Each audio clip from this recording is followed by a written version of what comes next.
Welcome everybody back to Extreme Off-Road Silly Bills, and today we're dealing with the 2022 Rivian R1S. Now this has 1086 horsepower, 1180 pounds-feet of torque from its 4 electric motors, which are powered by 135 kilowatt-hour of batteries. The car itself now weighs 5,284 pounds, has all-wheel drive as standard, and it still has it now, and it's now got off-road tyres and off-road suspension. The car itself now can do 0 to 60 in 2.829 seconds, 0 to 100 in 6.487 seconds, and it will go into a top speed of 183 miles an hour. So this isn't quite as quick in terms of acceleration or top speed as the R1T, which this shares the same platform with, and they are generally the same. It's just that this is the SUV variant and the T is the pickup truck version. So yeah, there are only major differences outside of the bodywork styling is the weight, and this weighs 20 pounds less than the R1T. Not sure whether or not that's going to make much of a difference. What might make a difference is the fact that this has slightly more weight over the rear, as yeah, it's not a pickup truck anymore, it's an SUV, and therefore pickup trucks generally have little in the way of the weight over the rear end. So yeah, that can sometimes make them a little bit tricky to drive.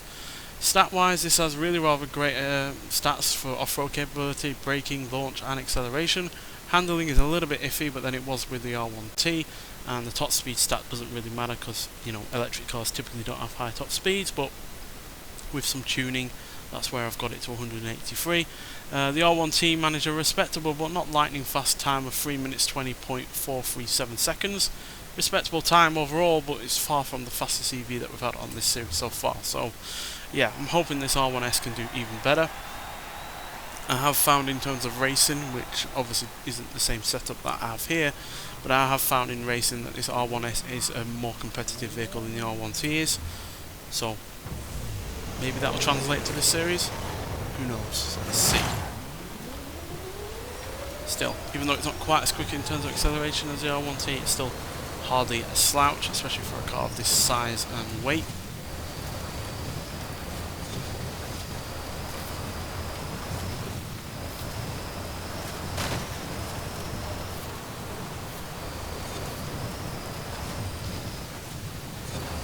And even though it's hardly the most powerful car that we've had, more than 1,000 is still pretty damn large, in all honesty, especially when you consider it's electric, so therefore that power is virtually instantaneous. And then you add onto that the fact that it's got even more in the way of torque, which again is virtually instantaneous. You've got a lot of oomph for most of the part when it comes to this car. Not the greatest of launches in some respects, but once it's getting up and going, it's really hard to keep up with this car, as many people online have found out with this vehicle. Because when this car gets into a straight line, even in A-Class, it's rocketing off ahead of pretty much everyone else, which is always fun to do.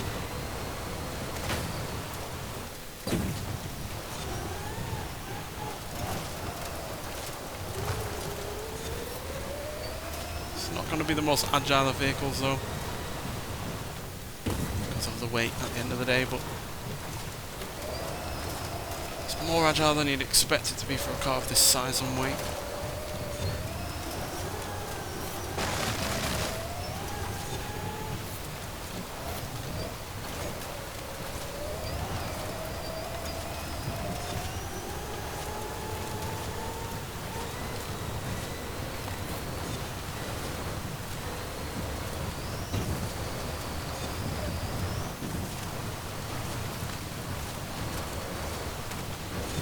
Certainly handles far better than some smaller and lighter cars have done, so it's definitely a positive.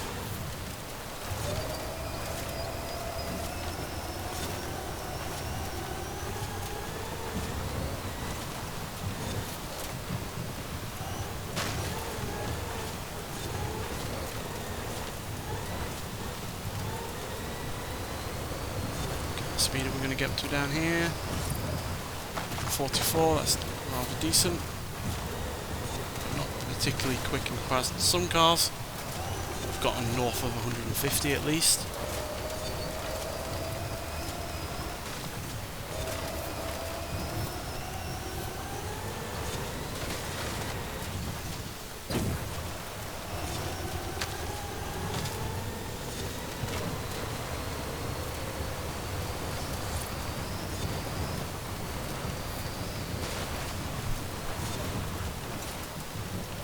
brakes are also fairly good for a car of this size and weight. You consider the huge amount of momentum that's going behind this car. Yeah, pretty good.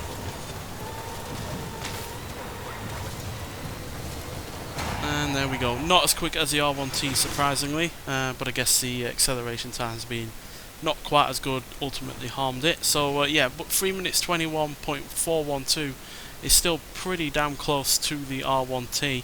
It's just under a second behind that car, so not a million miles behind, and therefore it's only about 4 or 5, maybe 7 places below where that car came. But it's still able to beat a similarly off-road kind of vehicle in the form of a Jeep Gladiator Rubicon, as well as the Celine Sport Truck and the Lancia Delta HF Integrale Evo, which again is, you know, a rally kind of spec kind of vehicle. So to be quicker than that is pretty impressive, as well as other off-road / pickup trucks like the GMC Cyclone and the Typhoon, as well as a Hammerhead Class 1 buggy, as well as the Aston Martin DBX and the Toyota Hilux 8038. But we are slightly behind not only the R1T, but the Nissan Safari Z rally car, the Cupra Formentor VZ5, the Ford Mustang Mach-E 1400, and the Illumicraft Class 1 buggy. So yeah, like I said, not a million miles behind the R1T, but still it is behind regardless. And yeah, I think it just ultimately comes down to the fact that the acceleration times are just slightly behind. So even though that wouldn't make a massive difference, say in a short drag race or a short race overall, when you're talking more than 3 minutes and you know you've got a nearly 0.2 of a second slower acceleration time to 100, and you're slightly behind in terms of 0 to 60 time, that does add up over the course of a 3-minute run. So yeah, that's why ultimately I feel that we're only just under a second behind. So yeah, but problem free really, to be honest. Had no issues with this car whatsoever. It just so happens to not be quite as quick as its you know, brother, quite frankly. So yeah, but there we go. Thank you for watching, and I'll see you in the next one. Bye.